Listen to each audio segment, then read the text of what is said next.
Assalamualaikum warahmatullahi wabarakatuh. Izin memperkenalkan diri, nama saya Nur Aziza, NPM 21111000270. Di sini saya dari kelompok 7. Saya tidak sendiri, saya bersama rekan saya Ahmad Rudi Nur Cahyo. Saya sebagai pemateri pertama akan menjelaskan tentang pengertian sholat Jumat. Sholat Jumat ialah sholat 2 rakaat yang dilakukan dengan berjamaah setelah dilakukan 2 khutbah pada waktu zuhur di hari Jumat. Khutbah Jumat dan sholat Jumat mempunyai hubungan yang tak terpisahkan. Keduanya saling melengkapi. Oleh karena itu, sebelum khotib naik mimbar sering dibacakan peraturan bahwa pada saat khotib naik mimbar mulai khutbah, jamaah dilarang berbicara, berisyarat dan sejenisnya. Barang siapa melakukannya, maka sia-sialah Jumatannya. Sholat Jumat dapat dilakukan di dalam kota maupun di luar kota, seperti di masjid, di kantor, atau di lapangan yang sekelilingnya ada penduduknya. Hal ini Rasulullah SAW bersabda, A'udzubillahi minasyaitonirrajim. Bismillahirrahmanirrahim. Jama'ahan nabiyyu alaihi salatu wassalamu annahu lama qaddamal madinata nazala awwalu jum'atan Quba au aqam biha ilal jum'ati thumma dakhalal madinata wa shalawal jum'ata fi dari bani Salima'iyu Aufi. Sampai di Madinah, seraya bertempat dan mendirikan Jumatan di Kuba, lalu beliau masuk Madinah dan sholat Jumat di rumah Bani Salim bin Auf. Hadis riwayat Bukhari dan Abu Dawud. Yang kedua, yaitu pengertian sholat tarawih. Sholat tarawih merupakan sholat sunnah yang sangat dianjurkan, sehingga tidak sepatutnya bagi seorang muslim untuk meninggalkannya. Berkenaan dengan jumlah rakaat sholat tarawih, tidak ada keterangan yang bersumber dari Rasulullah SAW. Sholat tarawih hukumnya sangat disunahkan, lebih utama berjamaah. Demikian pendapat masyhur yang disampaikan oleh para sahabat dan ulama. Ada beberapa pendapat tentang rakaat sholat tarawih. Ada pendapat yang mengatakan bahwa sholat tarawih ini tidak ada batasan bilangannya, yaitu boleh dikerjakan dengan 20 rakaat atau dengan 8 rakaat.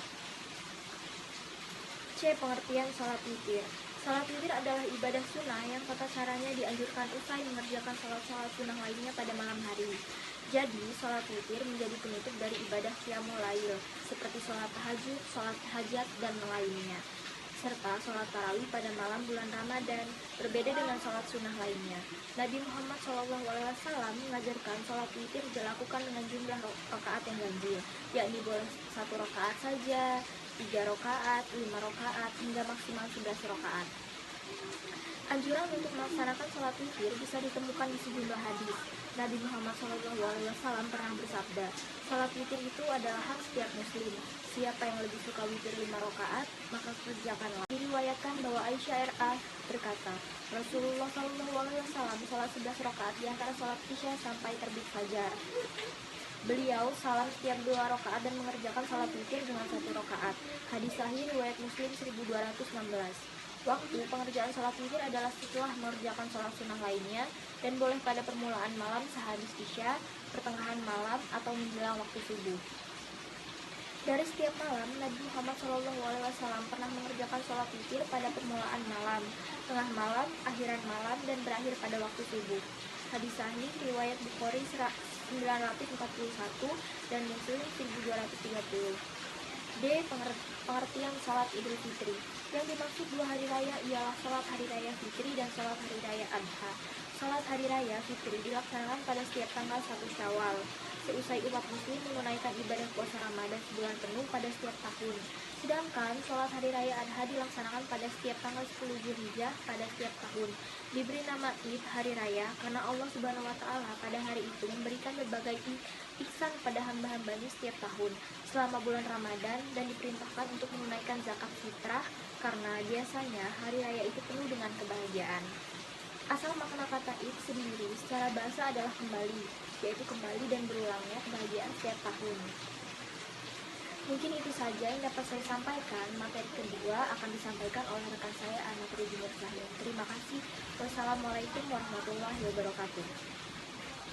Bismillahirrahmanirrahim. Nama saya Ahmad Rudi Nur Cahyo, NPM 21111000152. Sebagai pemateri kedua, saya akan menyampaikan tentang golongan yang boleh meninggalkan sholat Jumat.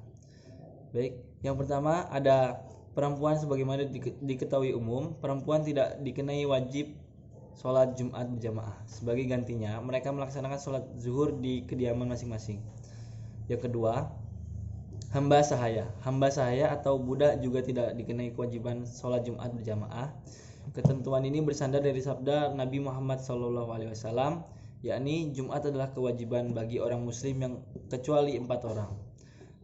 Yang pertama hamba sahaya, yang kedua perempuan, yang ketiga anak kecil atau belum balik, dan yang keempat orang sakit. Hadis riwayat Abu Daud.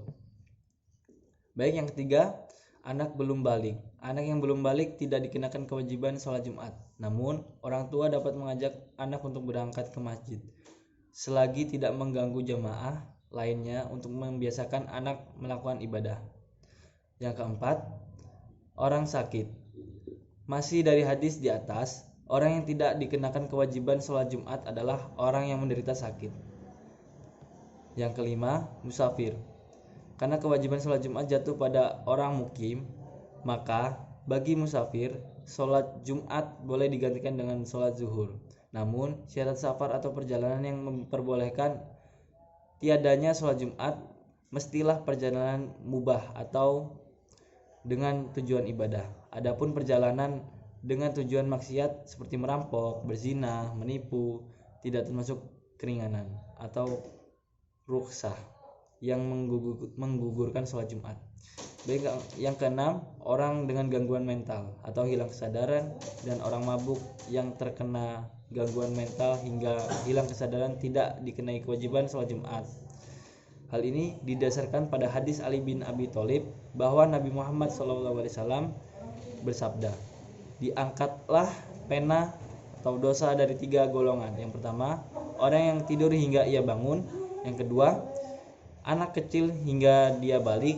Yang ketiga, dan orang gila hingga dia berakal atau sembuh. Hadis riwayat Abu Daud, Tirmizi, Nasai, dan Ibnu Majah. Baik, selanjutnya ada F, syarat sah sholat Jumat. Yang pertama, adanya khutbah. Khutbah Jumat harus dengan 2 kali khutbah karena kebiasaan Rasulullah SAW dalam khutbah Jumat ada beberapa syarat sah, yaitu ucapan puji syukur kepada Allah, sholawat kepada Rasulullah SAW, wasiat takwa, membaca 1 ayat Al-Quran pada salah satu khutbah, doa kepada kaum muslimin pada khutbah kedua. Yang kedua, harus dilakukan secara berjamaah karena sholat Jumat adalah bermakna banyak orang dan Rasulullah SAW selalu menunaikan sholat ini secara berjamaah. Maka para ulama sepakat bahwa sholat Jumat harus dilaksanakan secara berjamaah.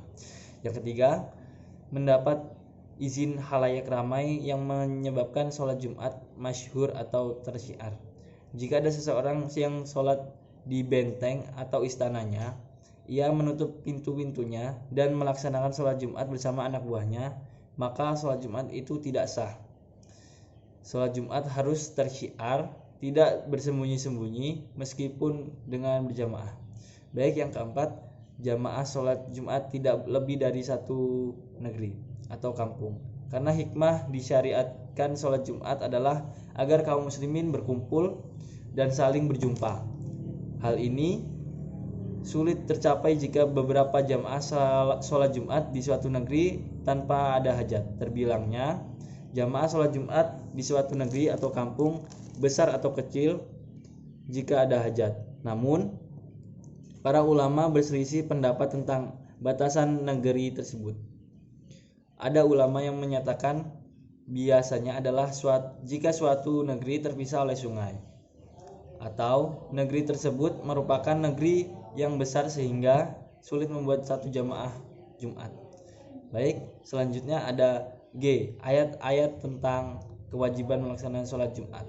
Seperti dijelaskan dalam surat Al-Jumu'ah ayat 9 yang berbunyi, ya ayyuhalladzina amanu iza nudiya lis-sholati mi yaumil jumu'ati fas'aul ila zikrillah wa zarul bai' zalikum khairul lakum in kuntum ta'lamun.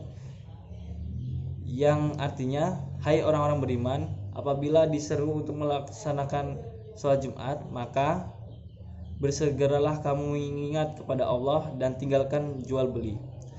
Yang demikian itu lebih baik bagimu jika kamu mengetahui.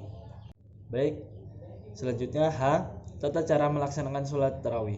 Yang pertama, takbiratul ihram. Yang kedua, membaca doa iftitah. Yang ketiga, membaca surat Al-Fatihah. Yang keempat, membaca surat Al-Quran. Yang kelima, ruku. Yang keenam, ihtidal. Yang ketujuh, sujud. Yang kedelapan, iftirashi atau duduk di antara dua sujud. Yang kesembilan, sujud kedua, berdiri untuk mengerjakan rakaat yang kedua. Yang ke-10 membaca Al-Fatihah. Yang ke-11 membaca surat Al-Quran. Yang ke-12 ruku. Yang ke-13 iktidal. Yang ke-14 sujud. Yang ke-15 iftirashi atau duduk di antara dua sujud. Yang ke-16 sujud kedua. Yang ke-17 tasyahud akhir. Dan yang terakhir salam. Baik, selanjutnya ada I. Cara melaksanakan sholat Aidain. Tata cara sholat Idul Fitri. Yang pertama ada niat sholat Idul Fitri. Yang kedua takbiratul ihram. Yang ketiga membaca doa iftitah. Yang keempat takbir sebanyak 7 kali. Di antara setiap takbir membaca kalimat tasbih, yakni subhanallah walhamdulillah wala ilaha illallah wallahu akbar. Baik, yang kelima, setelah akhir takbir ketujuh membaca surat Al-Fatihah. Yang keenam, dilanjutkan dengan membaca surat lainnya. Jika kamu seorang makmum, maka kamu cukup menyimak surat lainnya yang dibacakan oleh imam. Baik, yang ketujuh, ruku dengan tumak ninah. Selanjutnya ada iktidal dengan tumak ninah. Yang ke-9 sujud dengan tumak ninah. Yang ke-10 duduk di antara dua sujud dengan tumak ninah. Yang ke-11 sujud kedua dengan tumak ninah. Yang ke-12 bangkit dari sujud dan bertakbir. Yang ke-13 takbir lagi sebanyak 5 kali. Di antara takbir membaca satu kalimat tasbih seperti di atas kembali. Baik, yang ke-14 membaca surat Al-Fatihah. Yang ke-15 dilanjutkan dengan membaca surat lainnya. Sama seperti sebelumnya, jika kamu makmum, kamu cukup menyimak saja. Baik, yang ke-16 ruku dengan tumak ninah. Yang ke-17 iktidal dengan tumak ninah. Yang ke-18 sujud dengan tumak ninah. Yang ke-19 duduk di antara dua sujud dengan tumak ninah. Yang ke-20 sujud kedua dengan tumak ninah. Yang ke-21 duduk tasyahud akhir dengan tumak ninah. Yang ke-22 salam. Dan yang terakhir mendengarkan khutbah. Baik, mungkin itu saja yang dapat saya sampaikan. Kurang lebihnya mohon maaf.